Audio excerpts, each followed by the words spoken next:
Hello and welcome back to this Friday edition of FreightWaves Now. I'm your host Anthony Smith, and coming up, Kevin Hill is here with us, and he's going to give us a DHL supply chain pricing power index update. But first, we're going to go to Zach Strickland with Carrier Update, brought to you by PowerFleet. Stay tuned.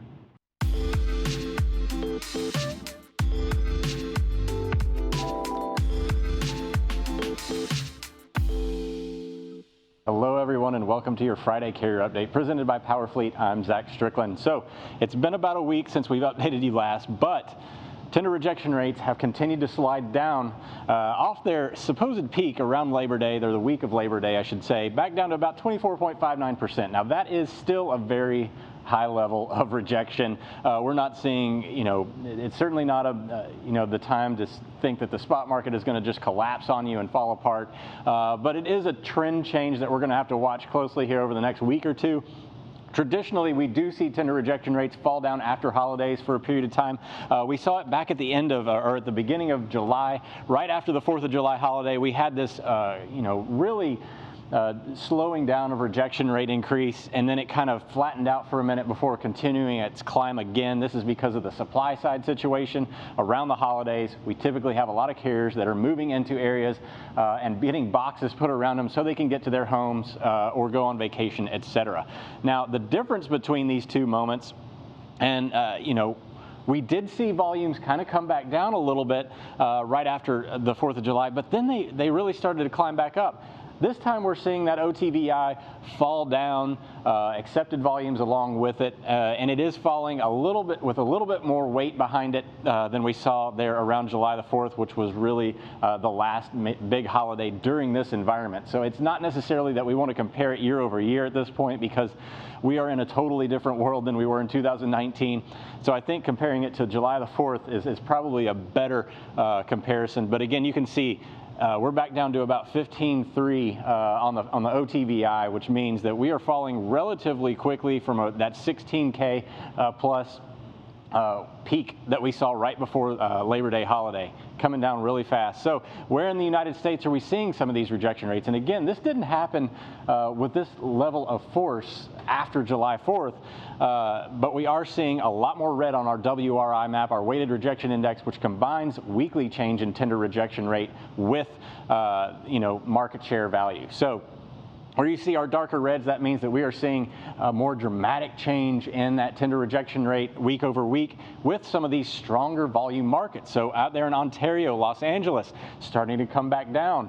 Harrisburg, Allentown, Pennsylvania, coming down as well. Memphis, sitting out there in the middle of the country. We do have some blue spots, scattered throughout, notably around the Gulf Coast area. We just had a hurricane right there around Mobile. Hurricane Sally came through. Rejection rates actually coming down a little bit week over week. But Houston, Lakeland, and Miami all coming up. But more importantly, I think it's more important to target some of these larger markets first as we talk about the Ontario, Los Angeles markets. Tender rejection rates, starting to really settle down a little bit around the Los Angeles area. We've come down to about 25.5% here over the last week or so. Not falling really quickly, but there is a nice little trend shift. You can see we've fallen down before and then risen back up. It is coming down a little bit quicker right now. Volumes, however, are remaining relatively stable, especially on Ontario and Los Angeles markets. They're not necessarily falling, so that's going to lend some support to that tender rejection rate staying higher. Carriers are obviously very aware of Los Angeles being one of the hotter spots of the country right now, so definitely one that we're going to keep an eye on as we continue to see an influx of imports coming into these ports and really supplying the market with a lot of freight as we hit or near peak retail season. Looking into next week, we've got another system coming up. Obviously, the wildfires out in California is still a problem out in some of these rural areas, but again, has created a lot of disruption in that state. Tropical Depression 22 sitting out there in the Gulf of Mexico, wandering around that Houston market we were talking about just a little bit ago. Tender rejection rates, it was one of the only blue spots on the map in the WRI, and that is because of this right here. Tender rejection rates jumping from around 13% all the way back up to 16.2% this week. Head haul index indicating that they are definitely seeing a lot more outbound volume in relation to inbound volume, which is going to put increasing pressure. We did see that head haul index drop before this problem, which is why the tender rejection rate plummeted before, but now about to recover, and again, right in time for another tropical storm. And that'll do it for today's Carrier Update. The comprehensive logistics offerings from PowerFleet cover in-cab ELD, fleet management, trailer tracking, cargo monitoring, and tracking other assets such as chassis and intermodal containers. Power up your operations with PowerFleet.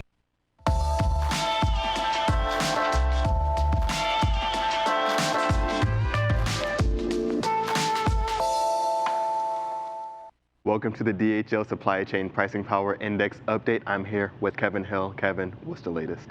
The latest is the same, 85. So 3 weeks in a row, we're at 85. Our 3-month outlook is 80. So we're coming out of the Labor Day holiday. Freight volumes are dropping a little bit, after that peak. Tender rejections have kind of plateaued, coming down. Maybe it's because it's renegotiated freight coming in. Accepted tender volumes are still very strong, 19% year over year, very strong environment.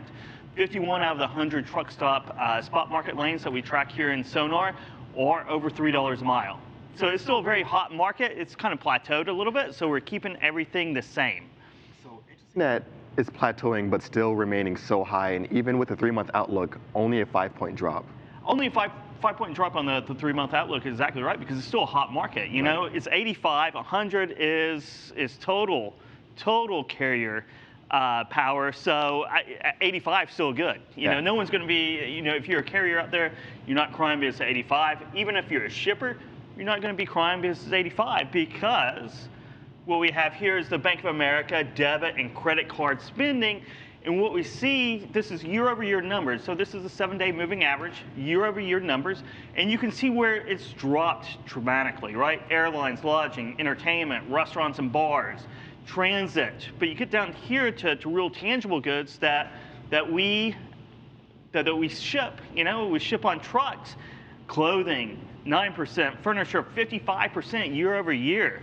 Groceries, 11%. Home improvement, right? Still 19%. That's never dropped whatsoever. Online electronics, 85%. So general merchandise, 12%. So all this money has been redistributed. Right. Spending is now happening in those tangible goods instead of travel. Travel, airlines are still down 73%. Entertainment's down 71%. So everyone's stuck at home. Michael Vincent over here is doing all kinds of renovations and home improvement. Right. That's what is all tangible goods, so it's good for shipping. And it's surprising because we're looking at these numbers, we're looking at this spending on a 7-day moving average. We're well into September here. There's reduced jobless claims benefits, that reduced $600 bonus, and we're still seeing this sustained rise in these weekly increases in spending for consumers. We do. It's still strong. So it points to a strong holiday season. Right. The fourth quarter should be strong. That peak season comes around the holidays, should be strong. So our 3-month outlook is still 80, which is still much better than it was 6 months ago. Right. Back in early April when it was 15. All the power from to the shippers, and there wasn't really any type of movement. Freight volumes fell off a cliff. If you look back a year ago in 2019, it was still just. It was a very loose capacity environment, a little bit of growth in freight volumes, but it was a very normal year. So this year it's turned out to be really good for the trucking, transportation, logistics industry. Right, and last point here, one of the things that comes to mind is another potential catalyst, e-commerce holidays. Amazon Prime Day still has yet to come, I think, early October, so that might be another push a little bit for more activity. I think it will. I think it'll be yet another push. I mean, what do we have? We have online electronics, right? 85%. And this is all with total credit card and total debit card and credit card. So debit card's just up 5% year over year. Credit card spending's down 8%. It's just a mixed shift of purchases from travel and intangible items to tangible items, which has been fantastic for trucking. Excellent. Kevin Hill, thanks so much. We appreciate this information, and thanks so much to you for tuning in. That's going to do it for this week's DHL Supply Chain Pricing Power Index update. Be sure to tune in next week for all the latest.